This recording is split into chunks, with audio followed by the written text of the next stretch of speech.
Hər vaxtınız xeyir olsun, əziz şagirdlər. Uzun bir müddət və uzun bir aradan sonra sizlərlə yeni bir videoya qarşınızdayım.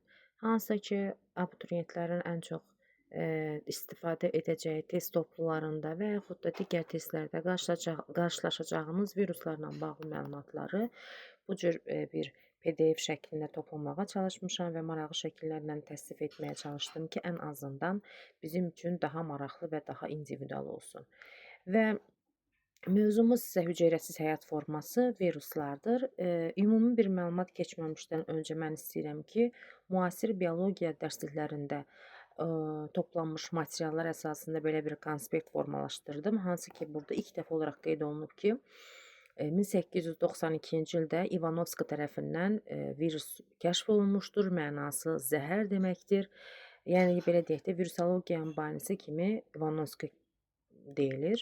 Daha sonra isə əgər biz bu oxa nəzər yetirsək, görəcəyik ki, həmin bu ox istiqamətində artımı, yəni ki, proqresi, yəni inkişafı göstərir. Elektron mikroskopun ixtira olunması, daha sonra isə virusların morfologiyanın öyrənilməsi, daha sonra bakteriofaqın kəşfi, yəni bu alimlərin adları sizlərin qarşınızda sadəcə olaraq maraq olaraq çıxa bilər, amma testlərdə sizin qarşınızda çıxacağını ümid olunmur. Daha sonra isə müasir təsnifat və quruluşuna nəzər yetirsək, DNT tərkibli, RNT tərkibli viruslar, hansı ki PDF-də növbəti PDF-in hissələrində öz əksini tapmışdır. Hansı ki, azenoviruslar sayılır, retroviruslar sayılır və riboviruslar vardır. Sonra isə viruslarda ekosistemdə, təbabətdə rolu haqqında bir sxemdə əks olunmuşdur. Hansı ki, bu biz sayırıq ki, 4 aləm var: heyvanlar, bitkilər, göbələklər və bakteriyalar. Heyvanlarda hansı növlərə rast gəlinə bilər? Quduzluq. Bakteriofaqlarda nə üçündür? Bakteriofaq bakteriyaların öz təbii düşmənidir. Belə deyək, adı bakteriofaq olsa da bu bakteriya deyil, bu virusdur. Və sırf bakteriyalara qarşı mübarizə tədbirlərində istifadə olunur.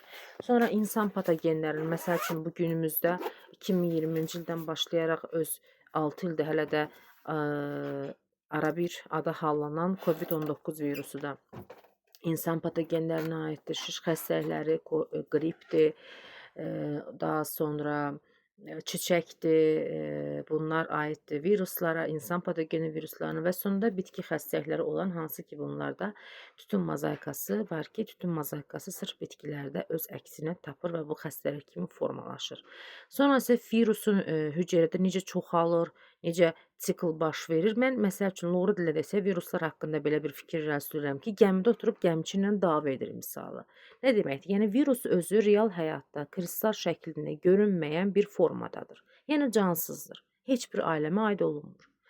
Amma hansısa bir canlı orqanizmə düşürsə, başlayır orada çoxalmağa. Yəni sahib hüceyrədə çoxalma sikli baş verir. Absorpsiya nədir? Onun birləşməsidir. Hansı ki, bu şəklə baxsaz, diqqətlə görərsiniz ki, burada adsorpsiya, yəni birləşmə, yəni sahib orqanizmə daxil olmasıdır. Daha sonra penetrasiya, daxil olma penetrasiya deməkdir. Fikir versəz ki, burada öz tərkib hissəsini yox, sahib hüceyrəyə daxil olur və onun DNT-si hesabına çoxalır, artır. Sonra hüceyrəvi quruluşu yoxdur, bu məlum məsələdir, çünki canlı deyilsə, demək ki, bu hüceyrəsiz həyat formasıdır. Böyüməsi yoxdur, xüsusi hər hansı bir metabolitik funksiyalar həyata keçirilmir və insan orqanizması, olmasın insan digər canlı orqanizmaya düşdüsə, başlayır replikasiya, yəni çoxalmağa. Çoxaldıqdan sonrası artıq bir vahid virus formasını canlı orqanizmdə alır, hüceyrədə çoxalır, artır, nəticədə gətirib ya xəstəliyə çevirir, ya da ölümə gətirib çıxardır. Bu bizim ümumi olaraq təsnifatımız, yəni ki, viruslar haqqında ümumi olaraq müasir dərsliklərə əsasən həyata keçirilən məlumatlardır. İndi isə gəlin virusun mikroskopik quruluşuna baxaq. Virusun mikroskopik quruluşunda fikir versəz, nə hansı adlar çəkilir? RNT və yaxud da DNT. Yəni şəklə əsasən bəli, bu şəkildə RNT-nin adı çəkilir. Yəni RNT olmasa DNT də ola bilər. Sonra kapsid qatı var ki, hansı ki, daxil hissəni təşkil edir. Kapsid qatı nədir? Yəni onu zülal qatına deyilir ki, bir növ qoruyucu, bir növ qalxan rolunu oynayır. Hansı ki kapsül zülallar da məhz onun içərisində bu formada spiral şəklində yerləşmişdir. Sonra 2 qat lipid örtük vardır ki, fikir versəz, şəklə diqqətlə baxsaz, kapsül zülal burada içəridə, daha doğrusu qat içəridə, onun yuxarısına, yəni onun üzərini örtən isə 2 qat lipid örtük qatıdır. Və bunun gördüyümüz kimi bu bir növ kibritə bənzəyən hissələr isə neyrodaminaza fermentidir ki, məhz bu ferment hesabına xarici mühitdə heç bir təsirə məruz qalmır. Hətta canlı orqanizmə düşəndə həmin ferment onu qorumuş olur. Daha sonra üzr istəyirəm. Daha sonra digər hissəsinə nəzər yetirək, burada tərkibində nuklein turşlarına görə 2 qrupa bölünür. DNT tərkibli viruslar, RNT tərkibli viruslar. DNT tərkibli viruslar nə deməkdir? Bəli, yalnız tərkibində DNT-nin olduğunu göstərir. Bəs RNT tərkibli viruslar nədir? Bəli, tərkibində yalnız RNT-nin olduğunu göstərir. Çünki mən bayaq qeyd etdim ki, quruluşda hansı ki, dedik ki, ya tərkibində RNT olmalıdır, ya da DNT olmalıdır. Yəni, ikisi eyni anda ola bilməz. Ona görə də onlar quruluşuna görə DNT tərkibli və RNT tərkibli viruslara bölünür. Gəlin, DNT tərkibli viruslar hansılardır? Onlara diqqət yetirək. Çiçək virusu, hepatit B, bakteriofag, adenoviruslar. Təbii ki, bunların tərkibində urasil olmayacaq. Niyə? Çünki nuklein turşlarından biz bilirdik ki, gəlin bir qısa xatırlatma edək. Nuklein turşlarından deyirdik ki, adenin, guanin, urasil, sitazin və timin var idi. Düzdür? DNT-nin tərkibində urasil olmurdu. Adeninin komplementarlı timin, guaninin komplementarlı sitazin olurdu. Amma RNT tərkibli virusda isə adenin, daha təkrarçılıq olmasın deyə yazmıram, burada isə qeyd etmişəm, timin yoxdur. Yəni ki, adeninin qarşılığı urasil, guaninin qarşılığı sitozin dəyişməz olaraq qalır. Bu komplementarlıq prinsipinə əsasən. Və DNT tərkibli virusları necə yadda saxlaya bilərik? Fikir versəz, əsasən dərsliklərdə də, məlumatlarda da, testlərdə də bizə 4 dənə virus düşür. Gəlin belə deyək, hepatit A, B, C. Hepatit B necə yadda saxlanılır? D, B. Bir qədər səslənişi yaxın, tələffüzü bir-birinə yaxın olduğu üçün belə yadda saxlayırsınız. DNT, yəni baş hərfi D-dirsə, hepatit B, yəni B virusu, B, D. Hepatit B, DNT tərkibli virusa aiddir. Sonra çiçək. Çiçəyə belə deyə bilərsiniz ki, çox gözəl, heyrətamizdir, diqqət cəlb edir. Çiçək, diqqət. Yəni, bu çox belə aforizmlərmi deyə, bu mənim şəxsi təxəyyülümdür ki, yəni əsasən bunu uşaqların yadda qalması üçün mən məsləhət görürəm. Yəni, çiçək deyirik ki, görüntüsü gözəldir, diqqət cəlb edir misalı olaraq, yəni ki, çiçək, DNT, diqqət sözünə görə götürüb saxlaya bilərik. Hepatiti dedik B və D səslənişinə görə. Bakteriofag isə belə deyək də bir qədər hegemonluq, üstünlükdür. Yəni sırf bakteriyaların qənimi kimi olduğuna görə biz bakteriofagı üstünlük təşkil etdiyinə görə DNT tərkibli viruslara götürürük. Adenoviruslarda isə D hərfi burada, D hərfi burada olduğuna görə bu cürlə yadda saxlamaq olar deyə düşünürəm. RNT tərkibli viruslar isə Q ilə başlayanlar, qızılca, quduzluq, qrip, sonra COVID-19 da buna aid olunur, RNT tərkibli viruslara aiddir. Sonra hepatitin B-si əgər DNT tərkibli isə yerdə qalan A və C aiddir.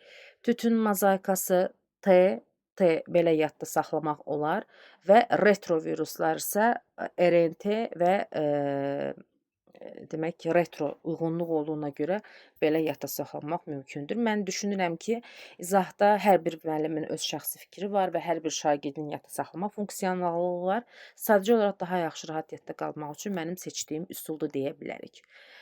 Sonra, virus xəstəlikləri və onların yoluxma yolları necədir? Virus xəstəlikləri əsasən insana hansı yollarla yoluxa bilər? Gəlin şəklə də diqqətlə yetirsək. Hava damcı qeyd etmişəm. Damcı var, biri var hava damcı, biri var damcı. Yəni ki, danışırsan tüpürcəyinlə keçir və yaxud da hava damcı isə askırma və öskürmə ilə keçir. Sonra polimelit. Polimelit uşaqlar arasında ən çox geniş yayılmış bir xəstəlikdir. Bu hava damcı yolu ilə yanaşı başqa digər yoluxma mexanizmlərindən də keçə bilər. Sonra qan vasitəsi və keyfiyyətsiz qida ilə keçənlərdir. Gəlin indi birinci danışaq yoluxma yolu hava damcı olanlardan. Əsasən bu nə ola bilər? Qrip ola bilər, düzdürmü? Çiçək ola bilər.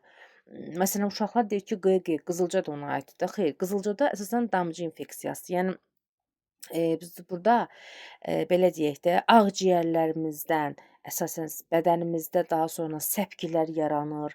Hətta mən bir şəxs tanıyırdım ki, bu xəstəlikdən təsəvvür gətirin ki, boğaz yollarına qədər, ciyərlərinə qədər bütün infeksiya bədəninin daxili orqanlarına kimi səpmişdi. Yəni qrip xəstəliyidir, çiçəkdir, bunlar yüngül hesab oluna bilərlər ki, hava damcı ilə. Yəni bir uşaqda varsa, digər uşaq askırır, öskürür, əlində və yaxud da üzünə baxır, uşaq askırır, axı məlumatı yoxdur. Başlayır artıq buna burun yollarından, burun udlaq yollarından keçərək daxil olur sağlam orqanizmaya və hansı orqanlar zədələnir? Aşağı tənəffüs yolları və tənəffüs yollarından sonra isə dəri zədələnir. Gəlin belə bir sual formalaşır buradan. Əsasən yazır ki, qripdir, daha sonra çiçəkdir. Hava damcı yolu ilə, daha doğrusu sual belə olur. Hava damcı yolu ilə yoluxan virus xəstəliklərində əsasən hansı orqanlar sistemi zədələnir? Bəli, tənəffüs sistemi. Söhbət tənəffüs yollarından gedirsə, burada tənəffüs sistemini söhbət gedir. İkinci nə səs olur? Dəri deyirsə, demək burada dayaq hərəkət sistemini də deyə bilərik ki, hansı ki, əzələ sistemi daha dəqiq desək, dəri də əzələyə aid olduğuna görə biz bunu götürə bilərik. Hətta yeni dərslərdə örtük sistemi yazılır, amma örtük sistemi və yaxud dəri əzələ sistemini aid eləyə bilərik. Keçdik qızılcaya.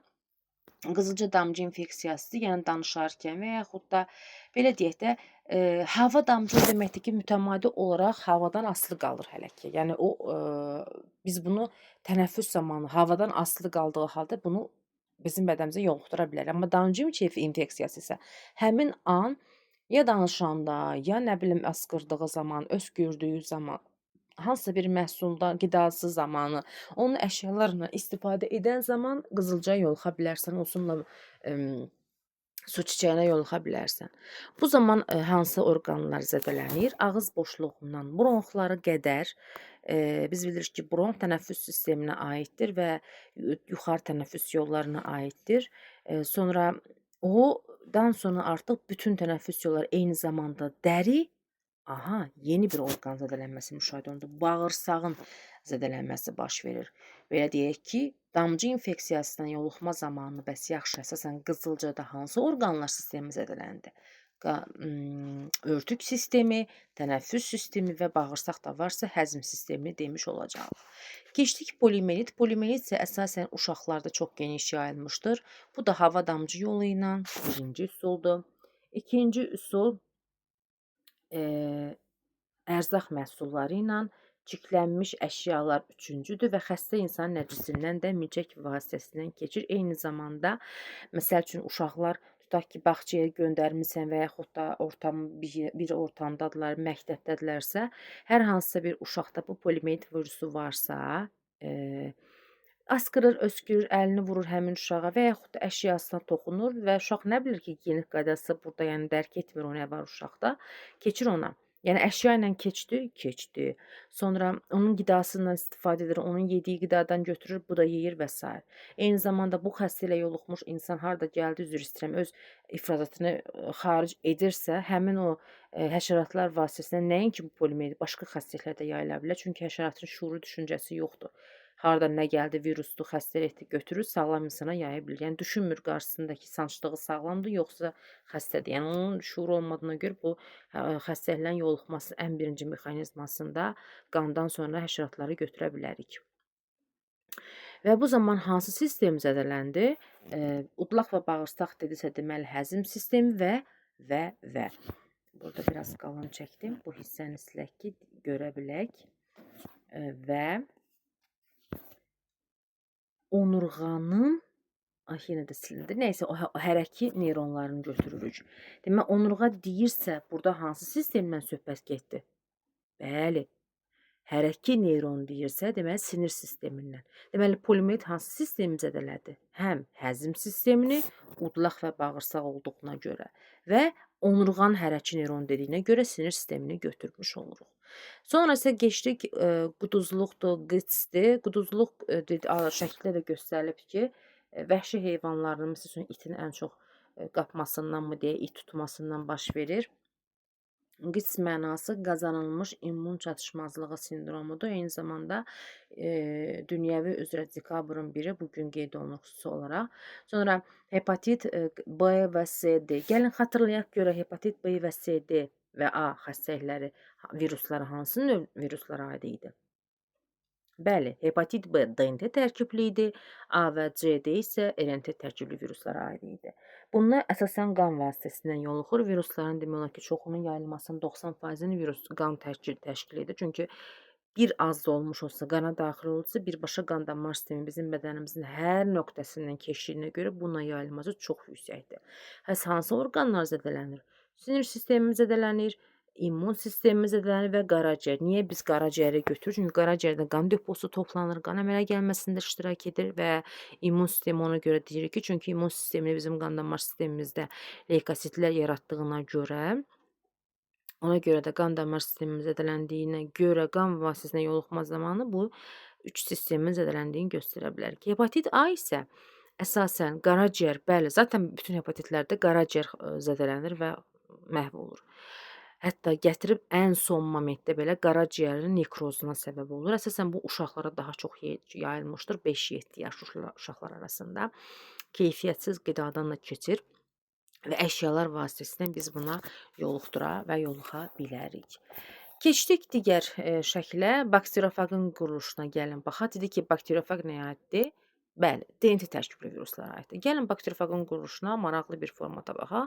Rentgen şəkildə çəkilmişdir. Bax, bu gördüyünüz şəkil, bu da bakteriofaqın quruluşunun bu formasıdır ki, DNA nə deməkdir? Yəni DNT tərkibli var. Tal, yəni onun sütunudur. Yəni onun elə belə deyək də, sütununu təşkil edir. Yəni başqa necə deyə bilərəm? Protein soaçisi, yəni ki, kapsid qatı, hansı ki, zülal qatından təşkil olunmuşdur. Bayaq da qeyd etdiyim kimi, bakteriofaq bakteriyalara qarşı ən güclü qorunma mexanizmi müalicə üsuludur. Keçdik virusların, əvvəlcə burada epidemioloji xarakteristikasını vermişəm. Sonra onların profilaktikası, bir də onların xüsusiyyətləri. Gəlin virusların xüsusiyyətlərini danışım. Bir qədər şəkil ola bilər ki, yerləri dəyişib düşür, amma yenə də nəticə olaraq virusları öyrənmiş oluruq. Birinci deyirik ki, canlı orqanizmlərin oxşarlığından danışır. Nə deməkdir bu? Yəni ki, çoxalma qabiliyyəti. Təbii ki, cansızdır. Biz bunların heç bir aləmə aid etmirik, düzdür? Amma çoxalır. Amma irsiyyəti var. Niyə? Çünki DNT-si var, çünki DNT tərkibli var. Dəyişkənlikdir. Nə deməkdir dəyişkənlik? Biz təkamül və dəyişkəni öyrənə biləcəyik ki, bu canlı orqanizmlərdə olan bir xüsusiyyətdir. Yəni, müxtəlif növ formaların olduğunu müəyyənləşdiririk. Və ətraf mühitə yoğunlaşma nə deməkdir? Yəni ki, istənilən bir mühitdə həm DNT, həm RNT tərkibli viruslara rast gəlirik, amma biz onu görmürük və sağlam orqanizmə daxil olduqdan sonra başlayır uyğunlaşmağa, ona uyğun şəkildə çoxalmağa. Ətraf mühitə yoğunlaşma isə, məsələn, yüksək temperaturda da olan viruslar var. Şaxtalı havalarda da belə viruslara rast gəlmək mümkündür. Yəni, o virus cansızdır təbiətdə. Amma temperatur onu məhv edə bilmir. Çünki cansızdır. Amma canlı orqanizmə düşdükdən sonra normal insan bədən temperaturu 36.5-dirsə və yaxud da 37-yə yaxındırsa, başlayır çoxalmağa. Olmasın insan, olsun bitki. Yəni, fərqi yoxdur. Canlı orqanizmə düşdüsə, orqanizmaya düşdüyü orqanizmanın bədən temperaturuna uyğun, orqanizm temperaturuna uyğun çoxalır. Canlı orqanizmlərdən fərqi nədir? Ən əsas başlıca fərq götürürsünüz nəyi? Hüceyrə quruluşunun olmamağı, yəni hüceyrəvi quruluşu yoxdur. Yəni, nə prokaryot deyə bilərsiniz, nə eukaryot deyə bilərsiniz. Zaten bunun hüceyrəvi quruluşu yoxdur. Dediyim kimi, cansız kristal formasında olur. böyümə və ikiyə bölünmə qabiliyyətinə malik deyil. Çünki bu cansızdırsa, bu nə böyüyə bilər, nə ikiyə bölünə bilər, nə də ki çoxalıb arta bilər. Cansızda ha, orqanizmə düşdüyü andan söhbət getmir. Maddələrin ibadəsi baş vermir. Məlum məsələdir. Əgər bu hüceyrə yoxdursa, əgər bu canlı deyilsə, bunda heç bir maddələrin mübadiləsindən, nə tənəffüsdən, nə ifrazatdan, nə həzmdən, heç bir şeydən baş söhbət gedə bilməz. Yəni offline yaşa qeyd olunubdur burada şəkildə. Sonra bir tüplü nuklein turşudan malikdir. Ya tərkibində DNT olmalıdır, ya RNT olmalıdır. Və sonuncu isə öz tərkib hissəsinin hesabına deyil. Yəni özünün hesabına çoxalmır. Özü təklikdə heç bir şeydir, heç bir şey də bilmir. Elə ki canlı orqanizmaya düşür, başlayır orada hegemonluq ağalıq etməyə ki, bura mənəm, və Allah da kor xəlifə. Yəni mən burdayamsa, burada çoxalacam, burada inkişaf eləyəcəm və s. Digər hissəsi isə götürürük ki, viruslara xas olan əlamətləri özü artıq sayacaq.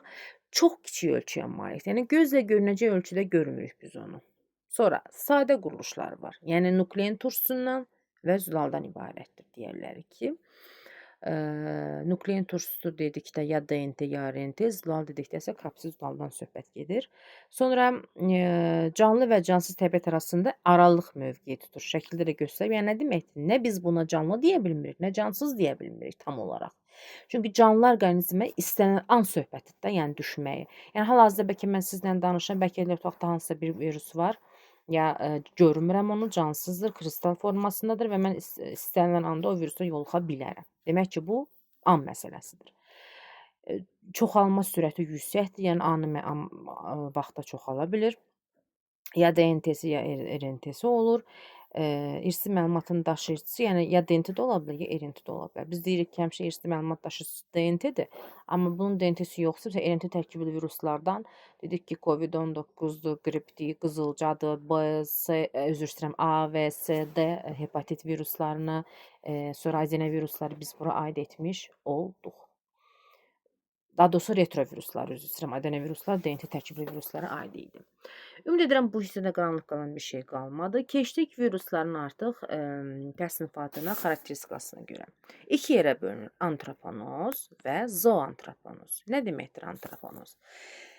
İnsan vasitəsilə, yəni insandan insana, ya və yaxud da insanın tuta biləcəyi xəstəlik. Zooantroponoz isə heyvanlarda tuta bilər. Heyvandan insana da keçə biləcək xəstəliklərdir. Gəlin əvvəlcə antroponoz virusların xüsusiyyətlərinə baxaq. Necə yoluxa bilər? Necə yoluxa bilər deyirsə, hava damcı yolu ilə. Bayaq qeyd etdiyim kimi, misal üçün qriplə götürdük orada biz çiçək. Görürsənmi? Hava damcı yolu ilə götürdük. Yəni havada harasa kimsə askırır gedir, hələ də onun virusu qalıb havada və biz oradan keçirib bu virusa yoluxa bilərik. Təmas zamanı, əsasən də cinsi əlaqə vasitəsilə. Ümumiyyətlə bir şeyi yadda saxlayın, virusların ən geniş yayılma ehtimalı 3 dənədir. Qan, cinsi əlaqə, yəni bilmirik qarşımızda olan şəxsdə bu virus var yoxsa yox. Üçüncüsü isə ana əgər hamilə qalıbsa, bilmirsə ki, bədənində virus var, avtomatik olaraq onun dölünə cift vasitəsilə, yəni plasenta vasitəsilə bu xəstəlik yoluxur. Və dediyim kimi, bayaq qeyd etdiyim kimi, növbəti hallarda həşəratlar vasitəsilə də yoluxa bilər. Sonra əşyalardan ümumi istifadə nədir? Yəni mən onun telefonunu götürmüşəm, bilmirəm o xəstədir ya yox, və yaxud da qapı tutacağı, və yaxud da nə bilim avtobusların tutacağı və s. Yadınızda Covid vaxt necə insanlar təlaş içində idi. Əllərimizdə daim spirt, maska, əlcək, bir-birimizdən qorunmaq üçün müxtəlif növ sulardan istifadə edirdik. Bax ona görə məhz bu virusların yayılması intensiv və tez bir zamanda baş verdiyinə görə idi. Qida vasitəsilə unutmayın, heç bir zaman heç kəsin boşqabında qalan yeməkdən, yəni söhbət əgər tanımadığınız insandan gəlsə, tanıdığınız insan olsun. Məsələn, evinizdə kimsə qripdirsə, onun heç vaxt əşyasından istifadə etməniz məsləhət deyil. Su vasitəsində dediyim kimi, əsasən hepatit A virusu çirklənmiş su və keyfiyyətsiz qida vasitəsindən yoluxa bilərik. Sonra keçdik zooantroponoz. Zooantroponoz nə oldu? Heyvanlardan insana keçiriləcək xəstəlikdir. Məsəl üçün, itdən quduzluq keçirdi. Xatırlayırsınızmı? Nəyə görə göstərib budur? Yarasadan Covidin keçdiyini göstərirdi. Meymunlardan müxtəlif növ infeksiya, sonra quşlar var idi, quş qripi virusu, donuz qripi virusu, bu kimi xəstəliklər var idi ki, hansı ki heyvandan keçirdi. Bu zaman nə baş verir? Örtük sistemi zədələnir, yəni dəri zədələnir.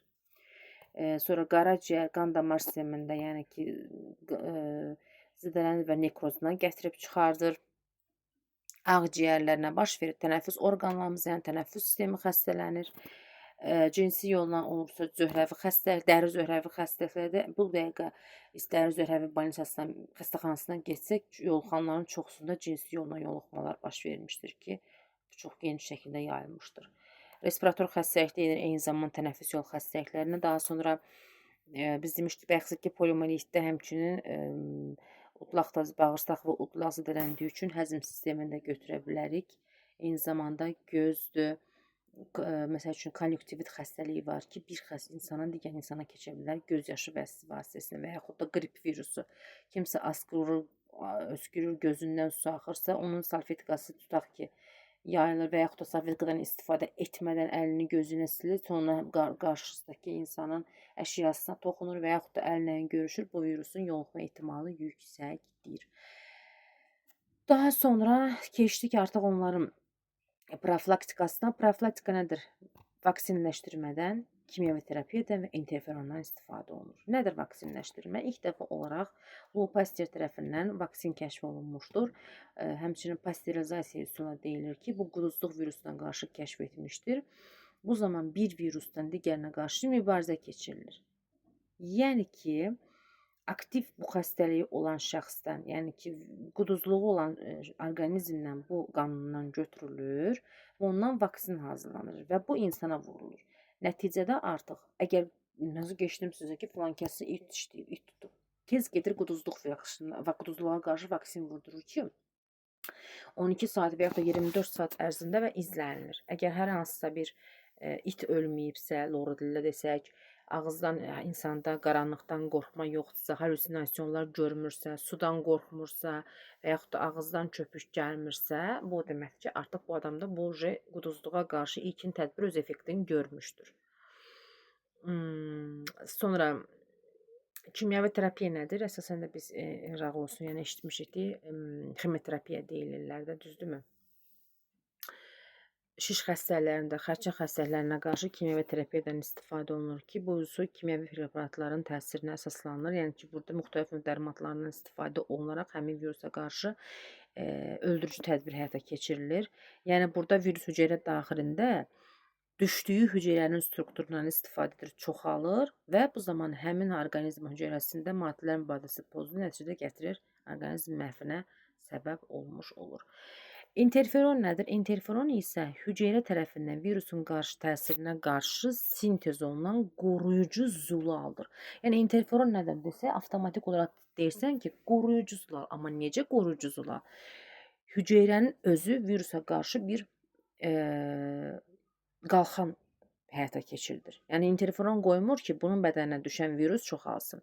Belə deyək də, sən aptekə gedirsən, istənilən bir aniferondur, ergoferondur, bu kimi dərmanı da qəbul etmiş olursan, istəyir tablet, istəyir şam şəklində, başlayırsan orqanizmanda həmin virus azalmağa düşsə belə tez bir zamanda həmin o qəbul etdiyin preparatlar onu öldürməyinə təsir göstərmiş olur. Yəni müşahidə də göstərir ki, əgər interferonun səviyyəsi azdırsa, bu zaman virus xəstəliyi ağır keçir. Amma çoxdursa, yüngül gedişat baş verir. Yəni ilkin zamanda sən tez bir zamanda üstünə düşüb dərman preparatı qəbul etmisənsə, demək ki, tez bir zamanda sağalma ehtimalın yüksəkdir. Belə əziz şagirdlər, əziz həmkarlar, biz viruslar haqqında danışdıq. Yetərincə mən viruslara toxundum. Bu müddət ərzində yeni məlumatlardan, köhnə məlumatlara cəmləşdirib bir ortaq nöqtəyə gəlməyə çalışdım. Ümid edirəm ki, sizin üçün faydalı məlumatlar olmuş olar. Sağ olun.